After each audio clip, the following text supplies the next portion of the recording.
Check now of some of the top business news stories. Yuka Roya joins me from the business desk. Hi, Yuka. Hi, Let's begin with the biggest shake-up in a quarter of a century of Britain's railway network. Tell us more. Well, Great British Railways, or British Rail version 2, a new publicly owned body, will be formed to centralise operations, including ticketing and timetables, as well as to manage rail tracks and stations. Transport Secretary Grant Shapps insists the reform doesn't mean renationalisation. Claire Rush reports.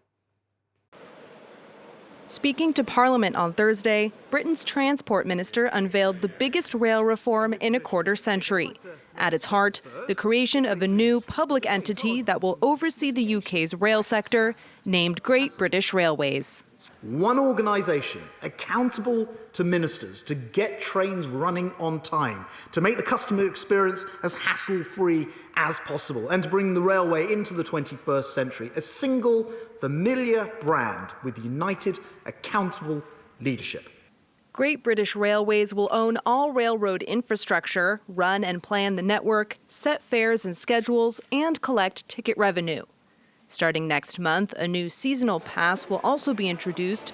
More flexible, it caters to the growing number of people working from home amidst the pandemic. The move aims to centralize a fragmented sector. The privatization of Britain's railroads in the 1990s gave way to a confusing patchwork of private franchises. While tracks, stations, and other infrastructure remain under government control, trains and rail services are run by an array of private companies. Customers often complain of high prices, inefficiency, and unreliable timetables. Boris Johnson recognized this in a statement, saying that for too long, passengers have not had the level of service they deserve. The British Prime Minister hoping the reforms will deliver a rail system the country can be proud of.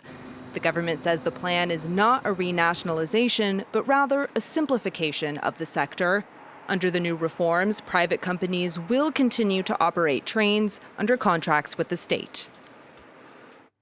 Officials from the European Union and the United States held virtual talks this Thursday to try and resolve their long-running trade disputes.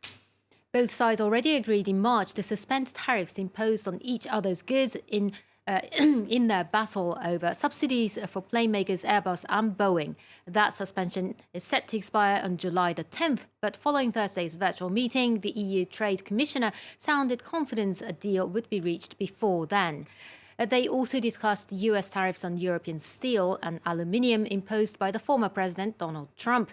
On Monday, the EU placed a temporary halt on the planned expansion in retaliatory duties.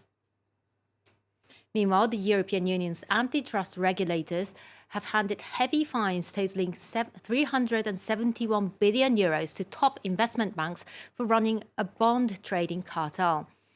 Nomura, UBS and UniCredit joined others like Credit Suisse and Bank of America, which were already fined last month. The EU says traders from the banks colluded in online chat rooms to fix prices ahead of bond auctions during the financial crisis a decade ago. Now, in the United States, the number of people looking for work fell to a new pandemic low last week. New data from the Labor Department shows the number of initial jobless claims dropped 34,000 from the previous week to 444,000, continuing a steady decline from the start of the year. Many employers are struggling to find workers, particularly for low-paid jobs like in the fast food industry. Republican governors across the U.S. have moved to block the $300 weekly federal unemployment benefit in recent days, saying that the payment is discouraging people from seeking jobs.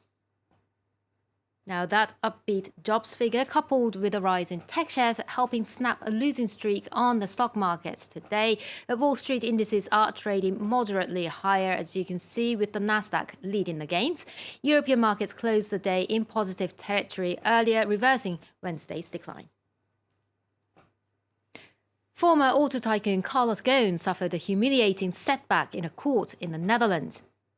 The case was brought by Ghosn himself, who sued Nissan Mitsubishi for unlawfully firing him from a joint venture based in Amsterdam, claiming €50 million in compensation. Instead, judges ordered him to pay back 5 million euros he had already received from the organization, supporting the Japanese carmaker's argument that Ghosn did not have a valid employment agreement in the first place. Nissan's former boss faces corruption charges in Japan but lives in Lebanon following his daring escape from the country at the end of 2019. And that's it for business. Yeah, it's been an expensive few years for Carlos Ghosn, has it not? Thank you very much indeed. Yuka Roya from the Business Desk.